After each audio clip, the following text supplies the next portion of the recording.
Layer skin hair and laser clinic లో latest టెక్నాలజీతో laser hair removal, anti ageing and hair fall issues కి advance treatments అన్ని ఇక cost గురించి వరి అవ్వాల్సిన అవసరం లేకుండా అందిస్తున్నారు. ఇంకా మీ కాన్ఫిడెన్స్ ని తిరిగి తెచ్చుకోండి. Get your free consultation now. ఆచి చికెన్ మసాలా. నమస్తే. ప్రస్తుతం ఆంధ్రప్రదేశ్ అసెంబ్లీ అలాగే శాసన మండలిలో ఈ సభలో సమావేశాలు జరుగుతూ ఉన్న క్రమంలో అనేక రకాలైన ఆరోపణలు అధికార ప్రతిపక్షాల మధ్య ముందు ప్రధానంగా ఈ శాసన మండలిలో ప్రతిపక్ష నాయకులైనటువంటి బొత్స సత్యనారాయణ గారు నిన్న భూమికి సంబంధించిన ఏ విధంగా ఇస్తారు, ఎలా కేటాయిస్తారు, అతి తక్కువ ధరకే 99 పైసలకి అని చెప్పేసి ఆయన యొక్క ప్రశ్నలు. దీంతో పాటుగా మరొకటి, ఈ మద్యం కుంభకోణానికి సంబంధించి ఆర్కిటెక్ట్ అంటే మొత్తం దీని అంతటికి వ్యూహకర్త రాజకేశ్ రెడ్డి అని చెప్పేసి సుప్రీంకోర్టు సంచలనమైన వ్యాఖ్యలు చేసింది. ఈ రెండింటిపైన మనతో చర్చించడానికి ప్రముఖ రాజకీయ విశ్లేషకులు రాజేష్ గారు. నమస్తే అండి. నమస్కారం సార్. ముందుగా ఈ శాసన మండలిలో శాసనసభలో అంటే ఇప్పుడు అసెంబ్లీలో అంటే పెద్దగా వీళ్ళు రారు కాబట్టి జరగడానికి ఏం లేదు. ఈ శాసన మండలిలోకి వచ్చేసరికి కొంచెం సంఖ్యాబలం ఉందని చెప్పేసి వీళ్ళు కొంచెం గట్టిగానే మాట్లాడుతూ ఉన్నారు. అందులో బొత్స సత్యనారాయణ మాజీ మంత్రి, ఆయన ఈ భూముల కేటాయింపుకు సంబంధించి ఎందుకు అంత తక్కువగా కేటాయిస్తున్నారు, బిడ్డింగ్ చేయొచ్చు కదా అనే తరహాలో వ్యాఖ్యలు చేస్తూ ఉన్నారు. దీనిపైన మీ విశ్లేషణ. ఇప్పుడు వాస్తవంగా సార్, నిన్నటి కౌన్సిల్ సమావేశాల్లో బొత్స సత్యనారాయణ గారు వైసీపీ సభ్యుల వాళ్ళు ఈ అంశాన్ని ప్రస్తావించిన తీరు, వాళ్ళు ప్రభుత్వం మీద చేస్తున్న ఆరోపణలు నేను వినున్నా. అవన్నీ విన్న తర్వాత నాకు చాలా పాత విషయాలు కూడా జ్ఞాపకం వచ్చినాయి. ఓకే. ఎందుకంటే బొత్స సత్యనారాయణ గారు మనకేం కొత్త రాజకీయ నాయకుడు కాదు. అవును. ఆయన ఉమ్మడి రాష్ట్రంలో డాక్టర్ వైఎస్ రాజశేఖర రెడ్డి గారి హయాం నుంచి కూడా మంత్రిగా పనిచేస్తున్నారు. అవును. ఆ దశాబ్ద కాలం పాటు కాంగ్రెస్ ప్రభుత్వ హయాంలో ఆయన మంత్రిగా కొనసాగున్నారు. అలాగే పిసిసి అధ్యక్షుడిగా కూడా పనిచేస్తున్నారు. అవును. తర్వాత 2019-24 మధ్య కాలంలో జగన్మోహన్ రెడ్డి గారి పాలనా హయాంలో కూడా 2 క్యాబినెట్లో ఆయన ఆ 5 సంవత్సరాలు కూడా ముందు మున్సిపల్ మినిస్టర్, తర్వాత విద్యాశాఖ మంత్రిగా పనిచేస్తున్నారు. అయితే ఇక్కడ గుర్తు చేసుకోవాల్సింది ఏంటంటే బొత్స సత్యనారాయణ గారు రాజశేఖర రెడ్డి గారి హయాంలో భారీ పరిశ్రమల శాఖ మంత్రిగా పనిచేశారు. ఆయన ఆ బాధ్యతలు స్వీకరించే నాటికి 2004 వరకు చంద్రబాబు నాయుడు గారి ప్రభుత్వం కొనసాగింది. అవును. ముఖ్యమంత్రిగా చంద్రబాబు నాయుడు గారు, ఆయన ప్రభుత్వంలో భారీ పరిశ్రమల శాఖ మంత్రిగా కోటగిరి విద్యాధరరావు గారు కొనసాగిన రోజుల్లో వోక్స్ వ్యాగన్ కార్ల పరిశ్రమని ఆంధ్రప్రదేశ్ రాష్ట్రానికి రప్పించే ప్రక్రియ ఆల్మోస్ట్ ఒక కొలిక్కి వచ్చింది. ఓకే. అంటే ఇంకా ఫైనల్ ప్యాచప్ మాత్రం మిగిలింది. లాంచ్ చేయటమే లేట్ అన్నట్టు. అటువంటి స్టేజ్లో ప్రభుత్వం మారింది. సహజంగానే పదవి బాధ్యతలు చేపట్టిన కొత్త ప్రభుత్వం ఆ ప్రాజెక్టుని రాష్ట్రంలో గ్రౌండింగ్ చేయించుకుంటే 2004 నాడే 5,000 కోట్ల రూపాయల పెట్టుబడి ప్రతిపాదన. అది అప్పట్లోనే 5,000 కోట్లు అంటే అవును. ఇప్పుడు మన రోడ్ల మీద చూస్తున్న వోక్స్ వ్యాగన్ కార్లన్నీ ఇప్పుడు ఇక్కడ అయ్యేది ఇదే కంపెనీలో తయారయ్యి ఉండాలి. అదే అదే. అటువంటి సందర్భంలో ఆ కంపెనీ తోటి ఆ ఫైనల్ చర్చలు జరిపే నిమిత్తం ఆంధ్రప్రదేశ్ రాష్ట్ర ప్రభుత్వం నుంచి ఉన్నతాధికారులతోటి పరిశ్రమల శాఖ మంత్రిగా బొత్స సత్యనారాయణ గారు కూడా జర్మనీ వెళ్ళారు. ఓకే. జర్మనీ వెళ్ళిన క్రమంలో ఆయనతో పాటు వాళ్ళ మేనల్లున్నో తమ్మున్నో ఎవరినో తీసుకొని వెళ్ళారు అక్కడికి. మధ్యశెట్టి శ్రీనివాస్ ఎవరు ఉన్నారుగా, అతను అంటే మధ్య శ్రీనివాసన్ కానీ లేదు అంటే వాళ్ళ తమ్మున్నో ఎవరినో తీసుకొని వెళ్ళారు. ఆ సందర్భంలో అక్కడికి వెళ్ళారు, వచ్చారు. అక్కడ జరిగింది ఏంటి అంటే, ఇప్పుడు వోక్స్ వ్యాగన్ ప్రతినిధులుగా కొందరు ఈయనకి పరిచయం అయ్యారు. అలా పరిచయం అయిన క్రమంలో మీరు ఆంధ్రప్రదేశ్ రాష్ట్ర ప్రభుత్వం తరఫున ఒక స్పెషల్ పర్పస్ వెహికల్ ఒకటి ఏర్పాటు చేయాలి. అలా ఏర్పాటు చేసి దాంట్లో రాష్ట్ర ప్రభుత్వం నుంచి ఒక 11 కోట్ల రూపాయలు మీరు డిపాజిట్ చేయాలి. ఓకే. మేము కలిపి ఆ ఎస్పీవీలో భాగస్వాములుగా ఉంటాము అని చెప్పని ఈయన దగ్గర ఒక ప్రతిపాదన పెట్టారు వోక్స్ వ్యాగన్ ప్రతినిధులు. వోక్స్ వ్యాగన్ ప్రతినిధులుగా పరిచయమైన వాళ్ళు. ఓకే, అయితే వాళ్ళు ఫేక్ అనమాట. షోస్టర్ అతని పేరు కూడా. అచ్చా. అప్పుడు వశిష్ఠ వాహన్ అని చెప్పని ఒక కంపెనీని ఫ్లోట్ చేశారు ఇక్కడ. ఓకే. రాష్ట్ర ప్రభుత్వం తరపున అధికారికంగా. రాష్ట్ర ప్రభుత్వం నుంచి 11 కోట్ల రూపాయలు ఆ కంపెనీలోకి నిధులు ట్రాన్స్ఫర్ అయినాయి. ఓకే. ఇదంతా బొత్స సత్యనారాయణ గారి చేతుల మీదుగానే జరిగింది. ఇప్పుడు మనం రకరకాల సైబర్ క్రైమ్స్ గురించి వింటుంటాం. అదే అనుభవం ఇప్పుడు నేను మీతో. సో వాళ్ళు కూడా ఈ 11 కోట్లను లేపేశారు. ఓకే. లేపేసిన తర్వాత అదేంటి మీ ప్రతినిధులు ఇలా మా రాష్ట్ర ప్రభుత్వ డబ్బులు తినేశారు అని చెప్పి నా కంపెనీని అప్రోచ్ అయితే వాళ్ళు మా ప్రతినిధులని మీకెవరు చెప్పారు? అసలు మా కంపెనీకి వాళ్ళకి సంబంధం ఏముంది? మీరు వాళ్ళకి ఎవరికో డబ్బులు ఇచ్చుకొని మమ్మల్ని బ్లేమ్ చేస్తారేంటి? దుబాయ్ సీన్ టైప్ లో ఉంది. అసలు మీ రాష్ట్ర ప్రభుత్వానికి మాకు అక్కడ వ్యవహారం చూస్తుంటే అసలు పొసిగేలాగా లేదు. ఓకే అని చెప్పి నా ప్లాంట్ తీసుకెళ్లి మహారాష్ట్రలో పెట్టుకున్నారు. బొత్స సత్యనారాయణ గారిని అసెంబ్లీలో దుమ్మెత్తి పోశారు. పోయిగానే ప్రెస్ మీట్ పెట్టి డబ్బులు పోయినాయి ఏడిచేస్తాం అన్నాడు ఆయన.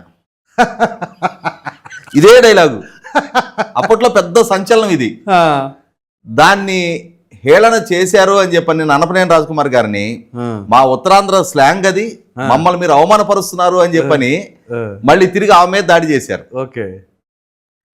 దాంతో రాజశేఖర రెడ్డి గారు మరి ఆయనకేమో అనుగు శిష్యుడయ్యే జరిగింది. 11 కోట్లు పోవటం కన్నా కూడా రాష్ట్రానికి రావాల్సిన ఒక ప్రతిష్టాత్మక ప్రాజెక్ట్ మిస్ అయిపోయింది. అవును. దాంతో చంద్రబాబు నాయుడు గారి వైపు నుంచి విపరీతమైన విమర్శలు ఎక్కుపెట్టడం జరిగింది. ఆ రోజుల్లో టీవీ చర్చల్లో కూడా విద్యాధరరావు గారు స్వయంగా వచ్చి పార్టిసిపేట్ చేసేవారు. ఓకే. ఎందుకంటే మొత్తం అంతకు ముందు ఛానలైజ్ చేసినంత ఆయన వెల్ ఎడ్యుకేటెడ్. సో అసలు మంచి ఫ్లూయెంట్ ఇంగ్లీష్ మాట్లాడతారు, మంచి హైలీ క్వాలిఫైడ్ ఆయన. మన వెస్ట్ గోదావరి చింతలపూడి నుంచి 5 సార్లు నెగ్గున్నారు ఆయన.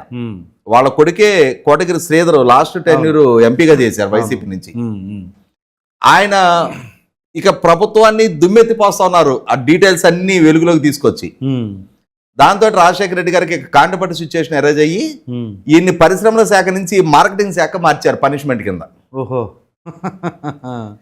ఇటువంటి బొత్స సత్యనారాయణ గారు రాష్ట్ర పారిశ్రామికీకరణ పట్ల, రాష్ట్ర యువతకి ఉపాధి అవకాశాలు కల్పించడం పట్ల ఆయన ఇవాళ కనీస మాత్రపు అవగాహన ఆనాటి నుంచి ఈనాటికి కూడా ఇంకా చేసుకోలేదు అని అంటే ఇవాళ కంపెనీలకి భూమి కేటాయింపులను ఆయన తప్పుపడతా ఉన్నారు.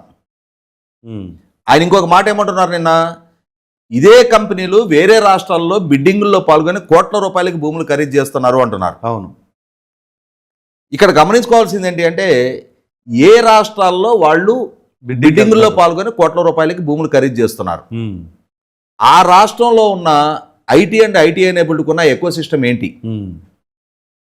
ఇవాళ హైదరాబాదు, బెంగళూరు లాంటి నగరాల్లో ప్రభుత్వాలు కంపెనీలకి మేము మీకు ఉదారంగా భూములు ఇస్తాం, మీరు మా దగ్గర పెట్టుబడులు పెట్టండి అని చెప్పే స్టేజ్లో ప్రభుత్వాలు లేవు. కారణం ఏంటి అంటే ఆల్రెడీ వాళ్ళు సాచురేషన్ మోడ్కి రీచ్ అయి ఉన్నారు. అవును. ఇవాళ అక్కడ ప్రభుత్వాలు డిక్టేట్ చేస్తున్నాయి, ఎస్ నీకు భూమి కావాలా ఆక్షన్లో పాల్గో. అక్కడ ఉన్న 100 కంపెనీల్లో మనది కూడా 101వ కంపెనీ కావాలని చెప్పని కంపెనీలు తాపత్రయపడతా ఉన్నాయి. కరెక్ట్. కానీ ఆంధ్రప్రదేశ్ రాష్ట్ర పరిస్థితి కాదు. అవును. ఇవాళ హైదరాబాద్ గురించి మాట్లాడుకుంటున్నాం మనం. ఈరోజు తెలంగాణ ప్రభుత్వం టర్మ్స్ డిక్టేట్ చేసే స్టేజ్లో ఉంది. కానీ 1995 రోజుల్లో, ఆ రోజుల్లో చంద్రబాబు నాయుడు గారు ముఖ్యమంత్రిగా బాధ్యతలు చేపట్టిన తర్వాత రిక్వెస్టింగ్ మోడ్లో ఉన్నప్పుడు అమీర్పేట మైత్రివనానికి మాత్రమే పరిమితమైన ఎస్టీపీఐని ఆయన సైబర్ టవర్స్ హైటెక్ సిటీ భవన నిర్మాణంతో ఈ హైటెక్ సిటీ ఫేజ్ 1 కానీ ఫేజ్ 2 కానీ, అంటే ఆ రోజుల్లో పరిస్థితులు ఒకసారి గుర్తు చేసుకుంటే సైబర్ టవర్స్ నిర్మాణం జరిగిన తర్వాత ఇప్పుడు కొన్ని నేను రీసెంట్గా చూస్తే కొన్ని కార్యాలయాలు మారున్నాయి, వేరే కంపెనీల చేతిలో ఉన్నాయి. గతంలో శిల్పారామంకి exact back side Deloitte and Oracle ఉండేవి. ఆ వైపు ఇప్పుడు టెక్ మహీంద్రా ఉన్నది సత్యం కంప్యూటర్స్. ఆ తర్వాత దానికి బ్యాక్ సైడ్ డెల్, హెచ్ఎస్బిసి ఉండేవి. సైబర్ పెర్ల్ అని చెప్పని హైటెక్ సిటీ ఫేజ్ 2 అని వచ్చింది. ఈ పక్కన టీసీఎస్, రైజా మైండ్ స్పేస్లో చాలా కంపెనీలు ఉన్నాయి, అవును. వ్యానన్బర్గ్ ఐటీ, ఇట్లా ఒక ఐటీ కంపెనీలు విస్తరణ అక్కడి నుంచి మొదలైంది. అవును. ఆ రోజుల్లో మైక్రోసాఫ్ట్ డెవలప్మెంట్ సెంటర్ని హైదరాబాద్కి తీసుకురావడం కోసం ప్రయాసపడి బిల్ గేట్స్ గారిని ఒప్పించిన తర్వాత బిల్ గేట్స్ గారికి మైక్రోసాఫ్ట్ సంస్థ ఏర్పాటు కోసం ఆనాటి ప్రభుత్వాలు ఏ ధరకు భూములు కేటాయించినాయి? పీనట్స్కే ఆ రోజుల్లో భూములు ఇచ్చారు. రైట్. 250 ఎకరాల ఐఎస్బి ఏర్పాటు కోసం ఐఎస్బికి కూడా నామమాత్రపు ధరలకే భూములు ఇచ్చారు. ఆ రోజుల్లో హైదరాబాదు ఎస్టాబ్లిష్మెంట్ స్టేజ్లో ఉంది. కరెక్ట్. ఆ రోజుల్లో ప్రభుత్వాలు ప్రోత్సాహకాలు ఇచ్చే సంస్థలు రప్పించుకున్నాయి. లేకపోతే వాళ్ళు ఎందుకు వస్తారు? అలా రప్పించుకోగలిగారు కాబట్టి, సంస్థలు గ్రౌండింగ్ అయినాయి కాబట్టి ఇక్కడ దానికి అనుగుణంగా నగర విస్తీర్ణం పెరుగుతా, సిటీ సివిక్ కమ్యూనిటీస్ పెరుగుతా, ఒక సోషల్ లైఫ్ ఎస్టాబ్లిష్ అవుతా, లక్షలాది మందికి ఉపాధి కల్పన జరుగుతున్న తర్వాత ఇవాళ గడిచిన దశాబ్ద కాలంగా తెలంగాణ ప్రభుత్వం వీళ్ళు డిక్టేట్ చేయగలుగుతూ ఉన్నారు ఇవాళ. కానీ ఆంధ్రప్రదేశ్ పరిస్థితి ఏంటి? ఏదైతే 1995 నాటి హైదరాబాద్ పరిస్థితి ఉందో ఇవాళ ఆంధ్రప్రదేశ్ రాష్ట్ర పరిస్థితి. వందలాది ఇంజనీరింగ్ కాలేజ్ నుంచి లక్షలాది యువత ప్రతి సంవత్సరం గ్రాడ్యుయేట్ అయి బయటకు వస్తూ ఉన్నారు. కరెక్ట్. వాళ్ళకి ఉపాధి అవకాశాలు దక్కాలి అని అంటే ఇరుగు పొరుగునున్న రాష్ట్రాలకి వలస వెళ్ళాలి, లేదా విదేశాలకి తరలివెళ్ళాలి. ఇటువంటి స్థితి నుంచి ఈ వలసలు నివారింపబడితే తప్పితే మళ్ళీ గ్రామాలు పునరుజ్జీవనం పొందవు. గ్రామాలు ఇవాళ ఈ వలసల పర్యవసానాన పెద్దలతో కొనారిల్లిపోతా ఉన్నాయి, వృద్ధాలయాలుగా గ్రామాలు మారిపోతున్నాయి అనే ఒక ఉద్దేశంతో వలసలను నివారించడం కోసం రాష్ట్రంలోనే ఐటీ అండ్ ఐటీ ఎనేబుల్డ్ రాబోయే 2029 నాటికి విశాఖపట్నం కేంద్రంగా 5 లక్షల ఉద్యోగ కల్పన చేయాలనేది ఒక లక్ష్యం ప్రభుత్వం పెట్టుకుంది. అసలు లేని స్థాయి నుంచి 5 లక్షలు టార్గెట్గా పెట్టుకొని 3 లక్షలు సాధించగలిగిన తర్వాత ఇంకొక 2-3 ఏళ్ల నాటికి 5 లక్షలు రీచ్ అవుతారు కదా ఖచ్చితంగా. ఇవాళ ఆ దిశగా ప్రభుత్వాలు ప్రయత్నం చేసేటప్పుడు ఇవాళ ప్రతిష్టాత్మక సంస్థలను విశాఖపట్నం వచ్చి మీరు అక్కడ పెట్టుబడి పెట్టండి, మీ కార్యాలయాలు ఏర్పాటు చేయండి, మా రాష్ట్ర యువతకు ఉపాధి కల్పించండి అని అంటే వాళ్ళు ఏమంటారు? ఆల్రెడీ మాకు హైదరాబాదు, బెంగళూరు, అహ్మదాబాదు, గుర్గావ్, నోయిడా, చెన్నై లాంటి ఎస్టాబ్లిష్డ్ సెంటర్స్ ఉండగా మీ దగ్గరికి ఎందుకు రావాలని అడుగుతారు. కరెక్ట్. అసలు మొట్టమొదట ఆ ప్రతిపాదనకి వాళ్ళు టైం ఇచ్చి వీళ్ళ గురించి వినాలి అని అంటేనే యువతల వ్యక్తులు అంటే కొంచెమైనా వాళ్ళకి ఆబ్లిగేషన్ ఉంటే చంద్రబాబు నాయుడు గారికి ఉన్న పరిచయాలు, ఆయనకున్న క్రెడిబిలిటీ, ఇన్ని సంవత్సరాలుగా ఈ రంగంలో ఆయనకున్న అనుభవం, నైపుణ్యం నేపథ్యంలో మొట్టమొదట ఆయన అపాయింట్మెంట్ అడిగితే అపాయింట్మెంట్ ఇస్తారు. ఆయన ఏం చెప్తున్నాడో వింటారు. విన్న తర్వాత అప్పుడు వాళ్ళ దగ్గర నుంచి వచ్చే ప్రస్తావన మేము ఆల్రెడీ వేరే దగ్గర కంఫర్ట్గా ఉన్నాం కదా అని అంటారు. కంఫర్ట్గా మీరున్నారు, మేము లేము, మా అవసరాలు రీత్యా మీరు రండి, సో మీకోసం మేము రావాలా? అప్పుడు ప్రభుత్వం చెప్పాలి మేము మీకు ఉచితంగా భూములు ఇస్తాం, మీకు ట్యాక్స్ ఎగ్జామ్షన్స్ ఇస్తాం, ప్రభుత్వపరమైన క్లియరెన్సులు చాలా వేగంగా ఇస్తాం అని చెప్పని ప్రభుత్వాలు వాళ్ళని నచ్చ చెప్పుకొని తెచ్చుకోవాలి. ఆ స్టేజ్లో ఆంధ్రప్రదేశ్ ఉంది వాళ్ళ. కరెక్ట్. ఈ అంశాన్ని విస్మరించేసి నాడు పరిశ్రమల శాఖ మంత్రిగా పనిచేస్తున్న బొత్స సత్యనారాయణ గారు ఇన్ని సంవత్సరాల తర్వాత కూడా ఈ రంగం గురించి కనీస మాత్రపు అవగాహన లేకుండా ఇవాళ టీసీఎస్, యాక్సెంచర్, కాగ్నిజెంట్ ఇట్లాంటి సంస్థలకి సరసమైన ధరలకి భూములు ఇస్తుంటే దాన్ని తప్పుపడుతూ ఇవాళ అటువంటి సంస్థలు గ్రౌండింగ్ అవుతున్నాయి అని అంటే రాష్ట్రం నుంచి తరలి వెళ్ళిన ఐబిఎం సంస్థతో కూడా మళ్ళీ లోకేష్ గారు మన ఢిల్లీ వెళ్ళి చర్చలు జరిపారు. వాళ్ళు కూడా మళ్ళీ తిరిగి వెనక్కి రావడానికి సంసిద్ధత వ్యక్తం చేసినట్టుగా ఇంకా అఫీషియల్ గా ప్రకటన రాలేదు, కానీ ఇంటర్నల్ గా అందుతున్న సమాచారం జరుగుతుంది వర్క్. కాబట్టి వాళ్ళ ప్రతిష్టాత్మక సంస్థలు అక్కడ గ్రౌండింగ్ అయ్యి తలా ఒక 10,000, 15,000, 20,000 మందికి ఎంప్లాయ్మెంట్ క్రియేట్ చేయగలిగి అట్లీస్ట్ 1,00,000 మందికి ఒక బేసిక్ ఒక వాతావరణం అక్కడ సెట్ చేయగలిగితే ఆటోమేటిక్ గా చిన్న కంపెనీలు 100 వస్తాయి. అవును. ఆ 100 వచ్చిన రోజు అక్కడ కూడా ఒక 5 లక్షల మందికి ఉపాధి కల్పన జరిగిన రోజున పరోక్షంగా ఇంకొక 15-20 లక్షల మందికి ఉపాధి కల్పన జరగడానికి ఉంటుంది. అంటే ఇవాళ మొట్టమొదట 30 లక్షల జనాభా ఉన్న విశాఖపట్నం ఇంకొక 20-25 లక్షల మందికి అదనంగా ఉపాధి ప్రత్యక్షంగా కానీ పరోక్షంగా కానీ ఆ పొందే ఆస్కారం కనుక తగ్గితే ఇవాళ ఉన్న Visakhapatnam double the size expand అవుతుంది. చేయాలి. ఇవాళ మనం భోగాపురం ఎయిర్పోర్ట్ ఎక్కడో చాలా దూరంగా ఉంది అనుకుంటున్నాం. ఎయిర్పోర్ట్ దగ్గరికి నగరమే నడుచుకుంటూ వెళ్ళిపోద్ది. అవును అవును. కాబట్టి ఆ దిశగా ప్రభుత్వాలు ప్రయత్నం చేస్తున్నప్పుడు దానికి వంక పెట్టేసి, అంటే ప్రతి సందర్భంలో కూడా అసంబద్ధమైన విమర్శలు చేయటం. పోనీ ఒకసారి ఇదే బొత్స సత్యనారాయణ గారిని ఆయన క్యాబినెట్లో కొనసాగిన సందర్భాల్లో ఆయన కొనసాగిన ప్రభుత్వాలు తీసుకున్న నిర్ణయాల గురించి కూడా ఒకసారి మాట్లాడదాం. ఈయన డాక్టర్ వైఎస్ రాజశేఖర రెడ్డి గారి క్యాబినెట్ లో సుదీర్ఘకాలం మంత్రిగా పనిచేశారు. ఆ ప్రభుత్వాలు ఏం చేసినాయి? ఇదే వైఎస్ రాజశేఖర రెడ్డి గారు వ్యాన్ పిక్ పేరిట వాడ్రేవు నిజాంపట్నం అంటే పోర్ట్ వేసుడు ఎస్సీజెడ్ పేరిట 28,000 ఎకరాలు భూ సేకరణ చేయించారు. ఏమైంది? అంతిమంగా ఒక ఎస్సీజెడ్ వాళ్ళకి కేటాయించి వాళ్ళ నుంచి 854 కోట్ల రూపాయలు తన కొడుకు సంస్థలో పెట్టుబడులు పెట్టించుకున్నాడు ఆయన. దాని ఇంపాక్ట్ వాళ్ళ ఒక క్విడ్ ప్రోకో కేసు ఎస్టాబ్లిష్ అయ్యి ఇవాళ సిబిఐ కేసుల్లో సీజే కళ్ళ ముందు కనిపిస్తా ఉన్నాయి. అదే ఆయన హయాంలోనే కడప జిల్లాలో బ్రాహ్మణి స్టీల్స్ పేరిట గాలి జనార్దన్ రెడ్డికి 10,000 ఎకరాలు ప్లాంట్ ఎస్టాబ్లిష్మెంట్ కోసం కేటాయింపు చేశారు. అలా కేటాయింపు చేసి ఆయనకు ఒక క్యాప్టివ్ మైన్ కేటాయింపు చేస్తే ఆయన క్యాప్టివ్ మైన్ లో ఉన్న ఐరన్ ఓర్ మొత్తం తరలించుకెళ్ళిపోయాడు. ప్రభుత్వం ద్వారా చేసిన ఈ కేటాయింపుల భూముల్ని బ్యాంకుల్లో తాకట్టు పెట్టుకున్నాడు. ఆ తర్వాత అదే గాలి జనార్దన్ రెడ్డికి కడప ఎయిర్పోర్ట్ పేరిట ఇంకొక 4,000 ఎకరాలు ఇచ్చాడు. మరి హిందూ ప్రాజెక్ట్స్ వాళ్ళకి లేపాక్షి నాలెడ్జ్ హబ్ పేరిట అనంతపూర్ జిల్లాలో 12,000 ఎకరాలు, ఎకరం ₹1,00,000 చొప్పున రైతుల దగ్గర నుంచి సేకరించి వాళ్ళకి ఇస్తే వాళ్ళు 115 కోట్ల రూపాయలు ఆ ల్యాండ్ అక్విజిషన్ కాస్ట్ కంప్లీట్ అయిపోతే దాన్ని జగన్మోహన్ రెడ్డి సంస్థల్లో ఒక 90 కోట్ల రూపాయలు పెట్టుబడులు పెట్టారు. వాళ్ళకి ఒక 110 కోట్లు గిట్టుబాటు అయింది. అంటే మొత్తం కలుపుకుంటే ఒక 200 కోట్లు 200 కోట్లు వాళ్ళకి గిట్టుబాటు అయితే దాన్ని వాళ్ళు బ్యాంకుల్లో 1,200 కోట్లకు తాకట్టు పెట్టుకొని ఆ తాకట్టు పెట్టుకున్న డబ్బులతోటి వాళ్ళు గోల్మాల్ చేసేసి అంతిమంగా బ్యాంకుల కన్సార్షియంకి 4,500 కోట్ల రూపాయలు అది అక్యుములేటెడ్ బర్డెన్గా మారగానే దివాలా పిటిషన్ దాఖలు చేసి చేతులు ఎత్తేస్తే ఇవాళ ఎన్సీఎల్టీలో ఉంది అది వివాదం. ఇవాళ రాష్ట్ర ప్రభుత్వం ఎన్సీఎల్టీలో బ్యాంకులు కొన్న బకాయిలు రాష్ట్ర ప్రభుత్వం చెల్లించి ఆ ప్రభుత్వ భూముల్ని రాష్ట్ర ప్రభుత్వం ఆధ్వర్యంలో పెట్టుకొని వాళ్ళ చంద్రబాబు నాయుడు గారి ప్రభుత్వం అక్కడ పరిశ్రమలు ఏర్పాటు చేయాలని ప్రయత్నం చేస్తుంది. మరి కాకినాడ ఎస్సీజెడ్ పేరిట 10,000 ఎకరాలు ఆ రోజుల్లో సేకరణ జరిగింది. వీటన్నిటికంటే హైలైట్గా మరి తన అల్లుడికి సంబంధించిన రక్షణ స్టీల్స్ అనే సంస్థకి బయ్యారంలో 40,000 ఎకరాలు కేటాయింపులు చేశారు ఫ్లోటింగ్ మెటల్ పేరిట. మరి ఇవన్నీ కళ్ళ ముందు కనిపిస్తున్న నేపథ్యంలో వీటిలో ఏ ఒక్కటి ఆ రోజు తప్పు పట్టని ఆ క్యాబినెట్లో సహచరుడిగా కొనసాగిన బొత్స సత్యనారాయణ గారికి ఇవాళ చంద్రబాబు నాయుడు గారి ప్రభుత్వ హయాంలో చేసిన ఏ కేటాయింపు అయినా సరే చూసుకో, ఆయన వల్ల జరిగిన ప్రతి కేటాయింపు కూడా ఇవాళ లక్షలాది మందికి ఉపాధి కల్పన తీసుగా, సమాజ ఆర్థిక ముఖచిత్రాన్ని మార్చే దిశగా, సంపద సృష్టి కారకంగా, ఇవాళ ప్రభుత్వాలకి ట్యాక్స్ రెవెన్యూస్ పెంచే దిశగా ఆయన హయాంలో తీసుకున్న ప్రతి నిర్ణయం సఫలీకృతం అయింది.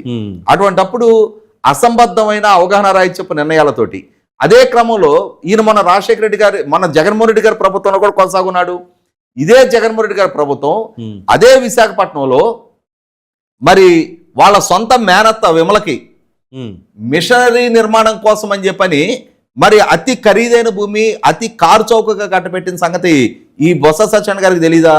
ఇదే క్రమంలో ఆయన మంత్రివర్గ సహచరుడు ధర్మాన ప్రసాదరావు తాను రెవెన్యూ మినిస్టర్ గా కొనసాగిన సందర్భంలో మాజీ సైనికోద్యోగులకు సంబంధించిన భూముల్ని తప్పుడు మార్గాల్లో ఎన్ఓసీలు ఇప్పించుకొని దాన్ని తన కుటుంబ సభ్యుల పేరిట రిజిస్ట్రేషన్ చేయించుకున్నాడు అని చెప్పని ప్రభుత్వం విచారణ జరిపించిన సిట్టు నిర్ధారణ చేసి ఆయన మీద చర్యలకు రిఫర్ చేసింది. మరి దాని గురించి ఎప్పుడు ఎక్కడా ప్రస్తావించలేదే. మరి మొన్నటి ఎన్నికల్లో కూడా బొత్స సత్యనారాయణ గారు సతీమణి అదే విశాఖపట్నం నుంచి బొత్స ఝాన్సీ గారు ఎంపీగా కంటెస్ట్ చేశారు కదా. మరి అదే విశాఖపట్నంలో నీ కేబినెట్ సచివుడు ఇంతటి దోపిడీకి పాల్పడితే ఇవాళ ఆ భూముల ఖరీదు 1,400 కోట్ల రూపాయలు. ఆ విధమైన దోపిడీకి పాల్పడితే మరి ఎప్పుడు ఎక్కడ ప్రస్తావించలేదే. మరి వీళ్ళ ప్రభుత్వమే శారదా పీఠాధిపతి స్వరూపానందకి మరి కేవలం జగన్మోహన్ రెడ్డికి ఎన్నికలకు ముందు ఆయన గెలుపు కోసం రాజశ్యామల యాగం చేసిన ఒక్క కారణానికి 15 ఎకరాలు ఎకరం 15 కోట్లు ఖరీదు చేసే భూమి ఎకరం ₹1,00,000 చొప్పున త్రోవే ప్రైస్ కి వాళ్ళకి గిఫ్ట్ డీడ్ గా ఇచ్చారే. అంటే అవి ఏ పర్పస్ కి ఇచ్చారు? ఇవాళ టీసీఎస్ కాంగ్రెజెంటో యాక్సెంచరో అక్కడ గ్రౌండింగ్ అయితే రహేజా లాంటి సంస్థలు అక్కడ ఆఫీస్ స్పేసెస్ నిర్మాణం చేయగలిగితే లక్షలాది మంది యువతకు ఉపాధి అవకాశాలు దక్కుతాయి. అవును. అదే క్రమంలో ఆ ప్రాంతం ముఖ చిత్రం మొత్తం మారిపోవడానికి ఆస్కారం ఉంటుంది. ఇంకా కొన్ని లక్షల మందికి పరోక్ష ఉపాధి దక్కడానికి, దాని ఇంపాక్ట్ కొత్త మార్కెట్ అవకాశాలు సృష్టింపబడటానికి, కొత్త మార్కెట్ పెరగటానికి, వీటికి తోడు ప్రభుత్వానికి ట్యాక్స్ రెవెన్యూస్ పెరగడానికి ఆస్కారం ఉంటుంది. ఆ విధమైన ఒక ఆరోగ్యకర అభివృద్ధి క్రమంలో కంపెనీలను ఆకర్షించడానికి తొలి అడుగులుగా కంపెనీలకు ఇస్తున్న రాయితీలని తప్పుబట్టి దాంట్లో దురుద్దేశాలను ఆపాదించి ఇదే క్రమంలో ఇంకొక ఆరోపణ కూడా చేస్తూ ఉన్నారు. గీతం సంస్థకి భూములు రెగ్యులరైజ్ చేయడాన్ని తప్పుపడతా ఉన్నారు. ఇక్కడ గమనించుకోవాల్సింది ఏంటంటే ఇదే బొత్స సత్యనారాయణ గారి కుటుంబం 2019-24 జగన్మోహన్ రెడ్డి గారి పాలనా హయాంలో విజయనగరం గ్రోత్ కారిడార్లో మేము ఇథనైల్ ప్రాజెక్ట్ ఏర్పాటు చేస్తాము అని చెప్పని ఎకరం ₹1 కోటి ఉన్న భూములు, 30 ఎకరాల భూములు, 30 కోట్లు ఖరీదు చేసే భూముల్ని మరి ఎకరం 10 లక్షల చొప్పున గ్రోత్ కారిడార్ లో వీళ్ళ బొత్స సత్యనారాయణ గారు కుమారుడి పేరిట ఉన్న కంపెనీకి ₹3 కోట్ల కేటాయింపు చేసుకున్నారు. ₹3 కోట్ల కేటాయింపులు చేసుకున్న దాంట్లో కేవలం ఎకరానికి ₹1,00,000 చొప్పున 30 లక్షలు మాత్రం కేటాయింపు చేసి ఆ భూమిని కబ్జా చేసి పెట్టారు. ఇవాళ 5 సంవత్సరాలు గడిచిన తర్వాత కూడా మరి దాని చుట్టూ కాంపౌండ్ వాల్ నిర్మాణం కూడా చేయలేదు, కనీసం ప్లాంట్ ఎస్టాబ్లిష్మెంట్ ప్రస్తావన లేదు. మేము ఇంతమందికి ఉపాధి కల్పన చేస్తామని ప్రభుత్వాన్ని కన్విన్స్ చేసి భూమి కేటాయింపులు చేసుకొని మరి ఇంత సరసమైన ధరకు భూములు కొట్టేసి ఇవాళ గీతం వేల మందికి విద్యాబోధన చేస్తా ఉంది. 1981లో ఏర్పాటైన సంస్థది 45 సంవత్సరాలుగా ఇవాళ విద్యారంగంలో వేలాది మందికి విద్యాబోధన చేస్తా ఉంది. అదే క్రమంలో వందలాది మందికి ఉపాధి కల్పన చేస్తూ ఉంది. అటువంటి సంస్థ 2 దశాబ్దాల క్రితం ఆ భూములు రెగ్యులరైజ్ చేయమని చెప్పని ప్రభుత్వానికి విన్నవించుకొని ప్రభుత్వం నిర్ణయించిన ధర మేము చెల్లిస్తామని చెప్పని చెప్తున్నప్పుడు రాష్ట్రంలో వివిధ విద్యా సంస్థలకి ఏ ప్రామాణికంగా ధరలు నిర్ణయించి సంస్థలకు భూములు కేటాయింపులు చేస్తున్నారో అదే విధంగా ప్రభుత్వం చేయడానికి సిద్ధపడతా ఉన్నప్పుడు వాళ్ళ కుటుంబం తెలుగుదేశంలో ఉన్నారన్న ఏకైక కారణంగా, వాళ్ళు నారా లోకేష్ గారికి బంధువులన్న ఏకైక కారణంగా దాని మీద ₹వేల కోట్ల ఆస్తులు వాళ్ళకి రెగ్యులరైజ్ చేస్తున్నారని చెప్పని ఆక్షేపిస్తున్న ప్రభుత్వాలు మరి వివిధ సంస్థలకి గత ప్రభుత్వాలన్నీ ఈ ప్రభుత్వంతో సహా విద్యాలయాల నిర్మాణం కోసం చేస్తున్న కేటాయింపుల్ని, వాళ్ళకి ఇస్తున్న రాయితీల్ని ఏ విధంగా ప్రస్తావిస్తారు? కాబట్టి ఏంటంటే ఇక్కడ 100కి 100 పాళ్ళు అంటే రాష్ట్రం పట్ల, రాష్ట్ర అభివృద్ధి పట్ల అవగాహన కలిగి ఉండి కూడా కేవలం రాజకీయంగా తమ ప్రత్యర్థుల పాలనలో ఉన్నారు. తమ ప్రత్యర్థుల హయాంలో వాళ్ళు వాగ్దానం చేసిన 20 లక్షల ఉద్యోగ కల్పన దిశగా ప్రభుత్వం చిత్తశుద్ధితో అంకితభావంతో అడుగులేస్తా ఉంది. ఇవాళ వీళ్ళు గనక ఇటువంటి ప్రతిష్టాత్మక సంస్థను ఇక్కడ తీసుకొచ్చి గ్రౌండింగ్ చేయించగలిగితే, వాటి ద్వారా లక్షలాది మంది రాష్ట్ర యువత కనుక ఉపాధి కల్పన జరిగితే, వీళ్ళు వాగ్దానం చేసిన 20 లక్షల ఉద్యోగ కల్పన విషయంలో వీళ్ళు సక్సెస్ అయితే రాబోయే 2029 ఎన్నికల నాటికి మన వైపు చూసే ఆలోచన చేయగలిగే యువత ఎవరు మిగలరని చెప్పని ఒక దుగ్ధతోటి, అసూయతోటి, వాళ్ళ అసూయని రాష్ట్రం బలిపశువుగా మారినా పర్వాలేదనే ఉద్దేశంతో రాష్ట్రంలోకి వచ్చే పారిశ్రామికవేత్తలను భయపడతా ఉన్నారు. సాక్షాత్తు జగన్మోహన్ రెడ్డి రాష్ట్రంలోకి వచ్చి పెట్టుబడి పెట్టే వాళ్ళని జైళ్లకు పంపిస్తామని చెప్పని బెదిరిస్తా ఉన్నారు. ఇవన్నీ జగన్మోహన్ రెడ్డి ఏమంటున్నాడు, బొత్స సత్యనారాయణ ఏమంటున్నాడు, వాళ్ళ ఎమ్మెల్సీలు ఏమంటున్నారు అనేది మొత్తం వాళ్ళ ప్రచారం ఏ విధంగా ఉందనేది రాష్ట్ర ప్రజలకు ఒక స్పష్టత ఉంది. వీళ్ళేం కొత్త మనుషులు కాదు, వీళ్ళ అధికారము కొత్త కాదు, వీళ్ళ వ్యవహార శైలి కొత్త కాదు, వీళ్ళ హయాంలో జరిగిన కేటాయింపులు కొత్త కాదు. ఇవన్నీ సమాచారం ప్రజల కళ్ళ ముందు ఉన్న నేపథ్యంలో ఈ ప్రభుత్వం ఏ చిత్తశుద్ధితో పనిచేస్తుంది, వాళ్ళు ఏ విధంగా విమర్శలు చేస్తున్నారు అనేది ఆలోచించుకోలేని, అవగాహన లేని స్థితిలో ఆంధ్రప్రదేశ్ పౌర సమాజం అయితే లేదు. రాజేష్ గారు, ఈ మద్యం కుంభకోణానికి సంబంధించిన దాంట్లో తాజాగా సుప్రీంకోర్టు చాలా స్ట్రాంగ్ కామెంట్స్ అయితే చేసిందండి. రాజ్ కేశిరెడ్డి ఆయనే ఆర్కిటెక్ట్ అని చెప్పేసి అని కూడా ప్రస్తావించడం జరిగింది. సో దీనికి సంబంధించి బ్యూరోక్రాట్స్ వీళ్ళందరూ కూడా అసలు ఏం చేశారు ఏంటి అని చెప్పేసి అయితే అంటారు. దీనిపైన ఏమంటారు? ఇప్పుడు వాస్తవంగా సిట్టు సబ్మిట్ చేస్తున్న ఛార్జ్ షీట్ల ప్రకారం రాజ్ కేశిరెడ్డి ప్రమేయాన్ని నిర్ధారిస్తూ, అంటే ఇక్కడ ఒక రింగ్ మాస్టర్ లాగా,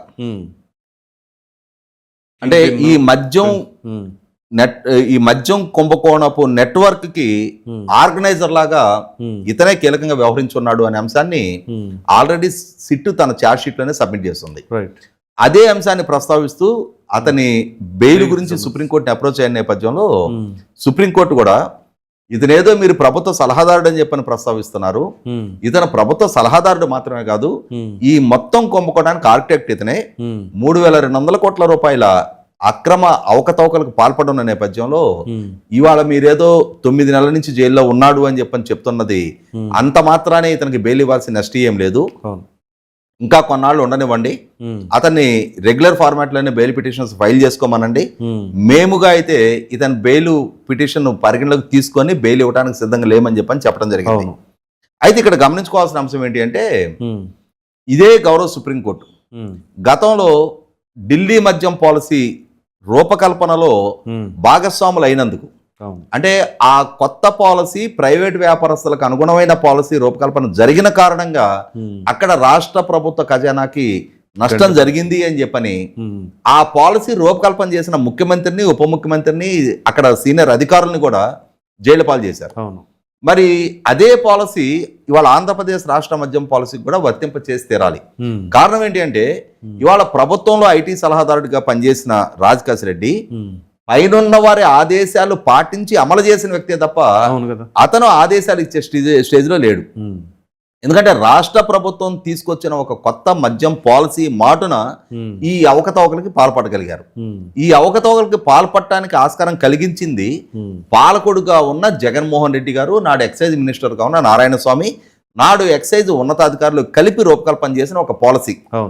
ఆ పాలసీ వాళ్ళు ఒక పాలసీ డెసిషన్ తీసుకొని దాన్ని మంత్రివర్గంలో ఆమోదింపజేసి అసెంబ్లీలో చట్ట రూపంలో పాస్ చేసిన తర్వాత అప్పటి వరకు అమల్లో ఉన్న ఎక్సైజ్ పాలసీని రద్దు చేస్తూ ప్రభుత్వ ఆధ్వర్యంలోకే రీటైల్ అమ్మకాలను కూడా తీసుకొస్తూ కొత్త మద్యం పాలసీని 2019 నవంబర్ నెలలో రాష్ట్ర ప్రభుత్వం ఇంప్లిమెంట్ చేసింది.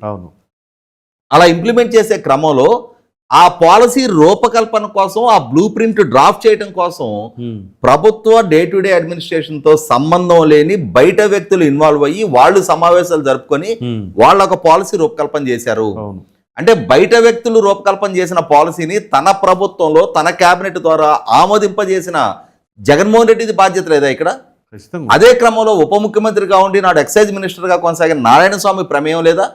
కాబట్టి ఇక్కడ అసలు సిసల బాధ్యులను వదిలేసి ఈ పాలసీ మాటున ఈ వసూళ్ల పర్వాన్ని ఎగ్జిక్యూట్ చేయటం అనే అసైన్మెంట్ అతనికి అప్పచెప్పబడిన నేపథ్యంలో దాన్ని ఎగ్జిక్యూట్ చేసిన రాజకాశి రెడ్డిని అసలు సిసల కింగ్ పిన్ గా మనం ప్రస్తావించడం, అతనే ప్రభుత్వ పాలసీస్ని కూడా అతనే డిజైన్ చేయించినట్టు, అతనే ప్రభుత్వ పాలసీస్ని అమలుపరిచినట్టు, ఇవాళ ఏ ప్రోటోకాల్ లేని ఒక ఐటీ సలహాదారుడు అతను. అటువంటి వ్యక్తి ఇంత పెద్ద నెట్వర్క్కి, ఇంత పెద్ద అవకతవకలకి అతను మాత్రమే బాధ్యుడని చెప్పని అసలు సిసల బాధ్యులని ఇవాళ ఇప్పటికీ విచారించకపోవటం, ఛార్జ్షీట్లో పదే పదే అతని పాలనా హయాంలో జరిగిన అవకతవకల గురించి ప్రస్తావన వచ్చినా అతన్ని సమన్ చేయకపోవటం, అతను విచారించకపోవటం చూస్తుంటే ఎక్కడో ఏదో ఆశీస్సులు జగన్మోహన్ రెడ్డిని కాపాడుతున్నాయి అని చెప్పని వాళ్ళ ప్రజల్లో తలెత్తుతున్న అనుమానాలకి బలం చేకూర్చే విధంగా ఉంది.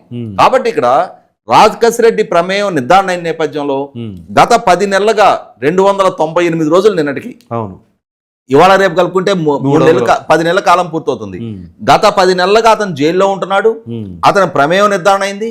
అతను ఎవరెవరితో అసోసియేట్ అయ్యాడు, ఎవరెవరిని నగదు వసూళ్లకు వాడుకున్నాడు, ఎవరెవరిని నగదు స్టోరేజ్కి వాడుకున్నాడు, ఎవరెవరు నగదు తరలింపుకి పనిచేశారు, ఎవరెవరు నగదు పెట్టుబడికి ఉపయోగపడ్డారు అనే అంశం అన్ని కూడా ఇప్పటికే సిట్ నిర్ధారణ చేసింది.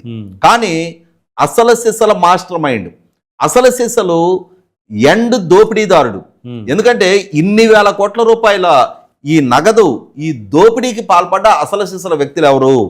అసలు సిసలు మనం మామూలుగా ఏదో ఓల్డేజ్ పెన్షన్ లబ్ధిదారులాగా ఎండ్ బెనిఫిషరీ అని మాట్లాడుకుంటున్నాం. ఆ ఎండ్ బెనిఫిషరీ అనుకున్నా కూడా అసలు సిసలు ఎండ్ బెనిఫిషరీ ప్రస్తావన లేకుండా, అసలు సిసల మాస్టర్ మైండ్ ప్రస్తావన లేకుండా కేజ్రీవాల్ గారిని అరెస్ట్ చేయగలిగినప్పుడు, ఆ రోజు ముఖ్యమంత్రి హోదాలో కేజ్రీవాల్ అరెస్ట్ అయినప్పుడు, ఇవాళ మాజీ ముఖ్యమంత్రి హోదాలో అతని పాలనా హయాంలో అతని ప్రభుత్వంలో జరిగిన ఇన్ని వేల కోట్ల రూపాయలు తన సహచరుల ద్వారా జరిగించబడిన, తన సహచరులు తన ఆదేశాల మేరకు పనిచేశారనే విషయంలో జగన్మోహన్ రెడ్డిని టచ్ చేయకపోవడం అనేది 100% ఆక్షేపణీయం. ఆ దిశగా సిట్టుని ఆదేశించి అసలు సిసల బాధ్యుడైన జగన్మోహన్ రెడ్డి వరకు విచారణ జరిపించి తీరాల్సిన బాధ్యత కూడా గౌరవ సుప్రీంకోర్టు మీద ఉంటుంది. కాబట్టి వాళ్ళ గౌరవ సుప్రీంకోర్టు పదే పదే తమ వద్దకు వస్తున్న ఈ కేసు విచారణ నేపథ్యంలో వారు ఒక్కసారి సిట్టిని మందలించి అసలు సిసల బాధ్యుడిని అసలు సిసలు పాలసీ మేకర్ని ఈ కేసులో ఎందుకు ఇన్వాల్వ్ చేయలేదు అని ఇవాళ ఈ కేసులో ప్రస్తావించబడిన అధికారులను అరెస్టు చేయనందుకే సీరియస్ అయిన సుప్రీంకోర్టు అసలు మూలాల్లోకి వెళ్ళి ఎందుకు విచారణ చేయలేదు? ప్రభుత్వం తీసుకొచ్చిన పాలసీ మాటను కదా ఈ మొత్తం అవకతవకలు చోటు చేసుకున్నాయి. అసలు పాలసీ మేకర్ని అసలు ఎండ్ లబ్ధిదారుణ్ణి వదిలిపెట్టేసి ఎవరో ఈ నెట్వర్క్ ని ఎగ్జిక్యూట్ చేసిన వ్యక్తుల వరకే దీన్ని ఎట్లా పరిమితం చేస్తారు? అసలు సిసలు అంటే తన పాలన మాటన ఇంత దోపిడీకి బాహాటంగా సహకరించి ఆ దోపిడీలో లబ్ధిదారుడు అయ్యున్నా, ఎందుకంటే ఇక్కడ గమనించుకోవాల్సింది చెవిరెడ్డి భాస్కర్ రెడ్డి మీద ఉన్న ఆరోపణ ఏంటి? అతను నగదు తరలించి వైసీపీ అభ్యర్థులకు పంపిణీ చేశాడు అని చెప్పని. వైసీపీ పార్టీ అధినేత జగన్మోహన్ రెడ్డి, రాష్ట్ర ముఖ్యమంత్రి జగన్మోహన్ రెడ్డి అతను నిర్ణయించిన అభ్యర్థులకి పంపిణీ చేసే బాధ్యత చెవిరెడ్డి భాస్కర్ రెడ్డికి అప్పచెప్పబడింది కాబట్టి చెవిరెడ్డి భాస్కర్ రెడ్డి ఆ నగదు పంపిణీ చేశాడు. అంతేగాని పోటీ చేస్తుంది తాను కాదు, అంటే తాను ఒక అభ్యర్థిగా పోటీ చేశాడు తప్ప రేపటి రోజున నెగ్గితే ముఖ్యమంత్రిగా బాధ్యతలు చేపట్టేది జగన్మోహన్ రెడ్డి, ఓడిన ఒక అభ్యర్థిగా భాస్కర్ రెడ్డి మిగులుతాడు తప్ప పార్టీ అధినేతగా అతనికి బాధ్యత లేదు. కానీ జగన్మోహన్ రెడ్డి గారి అభ్యర్థులకి నగదు పంపిణీ చేయబడిందని చెప్పి నిర్ధారణ అవుతా ఉన్నప్పుడు 100% జగన్మోహన్ రెడ్డి ప్రమేయం లేని విచారణ, జగన్మోహన్ రెడ్డి ప్రమేయాన్ని నిర్ధారించిన విచారణ అసంపూర్తి విచారణగానే ఎలా అయితే వివేకానంద రెడ్డి గారి హత్య కేసు గురించి అసలు మూలాల్లోకి వెళ్ళి విచారణ చేయలేదని డాక్టర్ సునీత గారు పదే పదే పోరాడుతున్నారు. ఈ మద్యం కుంభకోణం విచారణ విషయంలో కూడా ఖచ్చితమైన మూలాల్లోకి వెళ్ళి విచారణ జరిపి తీరాల్సిన అవసరం ఉంది. Thank you.